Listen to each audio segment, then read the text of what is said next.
Hello students, welcome to Abin speaks. ഇന്ന് നമ്മൾ probability distribution എന്ന ചാപ്റ്ററാണ് നോക്കാൻ പോകുന്നത്. നമുക്കപ്പോൾ ആദ്യമേ തന്നെ നമുക്ക് പ്രോബ്ലം വൈസ് നമുക്ക് കടന്നു പോകാം. ക്ലാസിഫിക്കേഷൻ ഓഫ് തിയറിറ്റിക്കൽ ഡിസ്ട്രിബ്യൂഷൻസിൽ ഡിസ്ക്രീറ്റ് ഉണ്ട്, കണ്ടിന്യൂസ് ഉണ്ട്. ഡിസ്ക്രീറ്റിലാണ് ബൈനോമിയലും പോയിസോൺ ഡിസ്ട്രിബ്യൂഷൻ വരുന്നത്. കണ്ടിന്യൂസിൽ normal distribution, exponential and uniform ഡിസ്ട്രിബ്യൂഷനാണ് വരുന്നത്. നമുക്ക് ഡിസ്ക്രീറ്റ് തിയററ്റിക്കൽ ഡിസ്ട്രിബ്യൂഷനിലെ ബൈനോമിയൽ ഡിസ്ട്രിബ്യൂഷൻ ചെയ്ത് നോക്കാം. ബൈനോമിയൽ ഡിസ്ട്രിബ്യൂഷനിലെ ഇക്വേഷൻ എന്താണ്? P of R is equal to N C R P R P raise to R Q raise to N minus R. P എന്ന് പറയുന്നത് probability of success in a single trial. Q എന്ന് പറയുന്നത് 1 - p. N എന്ന് പറയുമ്പോൾ number of trials. R എന്ന് പറയുമ്പോൾ number of success in N trials. ഒരു question നോക്കിയേ. 4 coins are toss simultaneously. What is the probability of getting 2 heads? ഇതാണ് നമ്മുടെ ചോദ്യം. നമുക്ക് എങ്ങനെ ചെയ്യാൻ നോക്കാം. 4 കോയിൻ ഒരേ സമയത്ത് ടോസ് ചെയ്യുമ്പോൾ 2 heads കിട്ടാനുള്ള സാധ്യത എന്താണെന്നാണ് ചോദ്യം. അപ്പോൾ ഇവിടെ ഇക്വേഷൻ എന്താ? P of R is equal to N C R P raise to R Q N minus R. N എന്ന് പറയുന്നത് 4 കോയിൻസ് അല്ല ടോസ് ചെയ്യുന്നത്. അപ്പോൾ എൻ 4. പി എന്ന് പറയുന്നത് ഒരു കോയിൻ്റെ ഹാഫ് പോർഷൻ 1/2, അതായത് 0.5. ക്യൂ എന്ന് പറയുന്നത് 1 - 0.5 is equal to 0.5. ആർ എന്ന് പറയുന്നത് 2. അപ്പോൾ പി ഓഫ് 2 എത്രയാ? 4c2 into 0.5 raise to 2 into 0.5 raise to 4 - 2 is equal to 2. അതാണ് നമ്മളിവിടെ എഴുതി വെച്ചത്. 4c2 അത് നമുക്ക് എങ്ങനെയാണ് കാണാൻ നോക്കാം. 4c2 എന്ന് പറയുമ്പോൾ 4 × 3 2 × 1 ഈസ് ഈക്വൽ ടു 4 × 3 എത്രയാണ്? 12. 2 × 1 2. അപ്പോൾ 6. 12/2 എത്രയാണ്? 6. അപ്പോൾ 4c2 ഈസ് ഈക്വൽ ടു 6.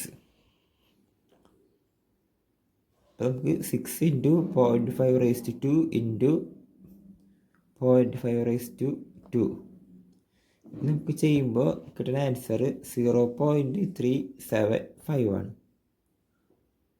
ഇത് എങ്ങനെയാണ് ചെയ്തത് നിങ്ങൾക്ക് കിട്ടിയില്ലേ? അടുത്തൊരു question. Out of 800 families with 4 children each, what percentage would be 2 boys and 2 girls, at least 1 boy, no girls, at the most 2 girls? Assume equal probability for boys and 2 girls. ഇത് നമുക്ക് ചെയ്ത് നോക്കാം. പി എന്ന് പറയുന്നത് 1/2. Q എന്ന് പറയുന്നത് 1 - 1/2 equal to 1/2. N എന്ന് പറയുന്നത് 4 children ആണ്. ഫസ്റ്റത്തെ 2 boys and 2 girls. അപ്പോൾ നമുക്ക് 2 boys and 2 girls എന്ന് പറയുമ്പോൾ എൻ എന്ന് പറയുന്നത് 4 ആണ്, പി എന്ന് പറയുന്നത് 1/2 ആണ്, ക്യൂ എന്ന് പറയുന്നത് 1/2 ആണ്. അപ്പോൾ നമ്മൾ നേരത്തെ ചെയ്ത പ്രോബ്ലത്തിലെ സെയിം പ്രൊസീജിയറാണ് ഇവിടെ ഫോളോ ചെയ്യുന്നത്. N number 2 sub point at least 1 boy. At least 1 boy എന്ന് പറയുമ്പോൾ 1 - p0. പി ഓഫ് 0 ആണ്.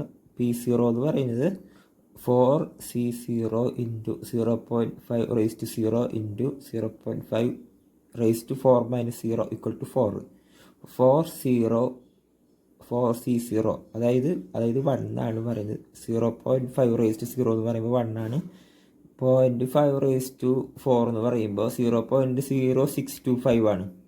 ഇത് നമ്മൾ മൾട്ടിപ്ലൈ ചെയ്യുമ്പോൾ കിട്ടുന്ന ആൻസർ 0.0625. അറ്റ്ലീസ്റ്റ് 1 boy എന്നല്ല പറഞ്ഞാണ്. അപ്പോൾ 1 - p of 0 എന്ന് പറയുമ്പോൾ 1 - p of 0 നമുക്ക് കിട്ടിയിട്ടുണ്ട്. അതിൽ നിന്ന് 1 കുറയ്ക്കും നമുക്ക് കിട്ടുന്നത് 0.9375 ആണ്. അടുത്തത് നമുക്ക് പറയുന്നത് നോ ഗേൾസ് എന്നാണ്. നോ ഗേൾസ് എന്ന് പറയുമ്പോൾ ഒറ്റ ഗേൾസ് ഉണ്ടാവില്ല. അപ്പോൾ ആരായിരിക്കും ഉണ്ടാവുക? അപ്പോൾ 4 ബോയ്സ് ആയിരിക്കും ഉണ്ടാവുക. അപ്പോൾ പി ഓഫ് എക്സിൻ്റെ അവിടെ പി ഓഫ് 4 എന്ന് പറഞ്ഞിട്ട് നമ്മൾ ചെയ്യണം. അത് നിങ്ങൾ ചെയ്ത് നോക്കാം കേട്ടോ. അടുത്തത് at the most 2 girls. At the most 2 girls എന്ന് പറയുമ്പോൾ 0 തൊട്ട് 2 വരെ വരാനുള്ള ഗേൾസ് മൊത്തം കൂടി കണ്ടുപിടിക്കുക, എന്നിട്ട് കൂട്ടുക. അതായത് പി ഓഫ് 0 കണ്ടുപിടിക്കുക, പി ഓഫ് 1 കണ്ടുപിടിക്കുക, പി ഓഫ് 2 കണ്ടുപിടിക്കുക. അത് കഴിഞ്ഞിട്ട് ആ 3 കൂടി കൂട്ടും നമുക്ക് അറ്റ് ദ മോസ്റ്റ് 2 ഗേൾസ് കിട്ടും. അപ്പോൾ ഇതിലെന്തെങ്കിലും ഡൗട്ട് ഉണ്ടെങ്കിൽ നിങ്ങൾ കമൻറ്റ് വരേണ്ടതാണ്. അടുത്തത് പറഞ്ഞ ഫിറ്റിംഗ് എ ബൈനോമിയൽ ഡിസ്ട്രിബ്യൂഷനാണ്. അതിൽ നമുക്കൊരു ചോദ്യമുണ്ട്. 8 coins are tossed together 256 times. Find the expected frequency of heads. Find mean and standard deviation. ഇത് നമുക്ക് ചെയ്യണമെങ്കിൽ ആദ്യം നമ്മൾ പി ഓഫ് എക്സ് കണ്ടുപിടിക്കണം. അത് കഴിഞ്ഞിട്ട് നമുക്ക് വേണം എക്സ്പെക്റ്റഡ് ഫ്രീക്വൻസി കണ്ടുപിടിക്കാനായിട്ട്. നമുക്ക് ആദ്യം ഒരു കോളം ടേബിൾ ക്രിയേറ്റ് ചെയ്യാം. നമ്പർ ഓഫ് ഹെഡ്സ് അടുത്ത കോളം, പി ഓഫ് എക്സ് അടുത്ത column, expected frequency. Number of ഹെഡ്സിൽ 0 തൊട്ട് 8 വരെ പോകും. 0 1 2 3 4 5 6 7 8. പി ഓഫ് എക്സിൽ ആദ്യം P0 കണ്ടുപിടിക്കണം. P0 ഇനി കണ്ടുപിടിക്കുക, നമ്മൾ മുമ്പത്തെ പ്രോബ്ലത്തിൽ ചെയ്തതുപോലെ P0 കണ്ടുപിടിക്കുക. അപ്പോൾ നമുക്ക് 1/256 കിട്ടും. അടുത്തതിൽ P of 1 8C1 into 1/2 raised to 1 into 1/2 raised to 8 minus 1 is equal to 7. 8C1 എന്ന് പറയുമ്പോൾ 8, 1/2 raised to 1 എന്ന് പറയുമ്പോൾ 1/2 തന്നെ വരും. 1/2 raised to 7 എന്ന് പറയുമ്പോൾ 1/128. അപ്പോൾ നമുക്ക് ആൻസർ 2/256 കിട്ടും. 256 നമുക്ക് കിട്ടണത് ഈ 8ൻ്റെ അടിയിലൊരു 1 ഉണ്ടെന്ന്, നമ്മൾ ഡിനോമിനേറ്റർ 1 ഉണ്ടെന്നാണ് നമ്മൾ അസ്യൂം ചെയ്യാണ്. അപ്പോൾ 8 × 1 × 1 8, 1 × 2 2, 2 × 128, 256 നമുക്ക് കിട്ടും. അങ്ങനെ നമ്മൾ 8 എണ്ണം വരെ നമ്മൾ ചെയ്യണം. അത് കഴിഞ്ഞിട്ട് എക്സ്പെക്റ്റഡ് ഫ്രീക്വൻസി കാണാനായിട്ട് പി ഓഫ് എക്സ് കിട്ടി. എന്ന് പറയുന്നത് നമ്മൾ 256 നമുക്ക് ചോദ്യത്തിലുണ്ട്. 1/256 × 256, 256 × 50 വെട്ടിപ്പോയി. അപ്പോൾ സീക്വൽ ടു 1. 8/256 × 256 ഇത് വെട്ടിപ്പോയി, ഈക്വൽ ടു 8. ഇനി നമുക്ക് ചോദ്യത്തിൽ find mean and standard deviation കൊടുത്തിട്ടുണ്ട്. നിങ്ങളിത് ഫുള്ള് കംപ്ലീറ്റ് ചെയ്തോളൂ കേട്ടോ. ഇത് ഞാനിവിടെ ചെയ്തിട്ടില്ല, നിങ്ങളിത് ചെയ്താൽ മതി. മീൻ എന്ന് പറഞ്ഞാൽ N × P ആണ് മീൻ. NP. N എന്ന് പറയുന്നത് 8 ആണ്, P എന്ന് പറയുന്നത് 1/2. അപ്പോൾ 8ൻ്റെ പകുതി 4.